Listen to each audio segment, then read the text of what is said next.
How to fix Repost not working on iPhone. And if you want to repost any of the uploads of Instagram, but even if you click on the repost button, it doesn't work that way. Now, in order for you to fix it, the very first thing you want to do is to head over to the App Store of your device. Once you're inside the App Store, in the address bar, you need to search for Instagram. Click on this app.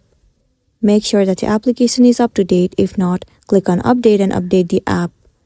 Once you've got the updated version of Instagram, now head over to Settings, move into General, and then head over to iPhone Storage.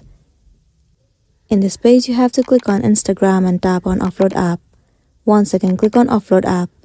It will clear all of the cache and the storage of the application. It will also remove all of the unwanted bugs and make your application run smoothly.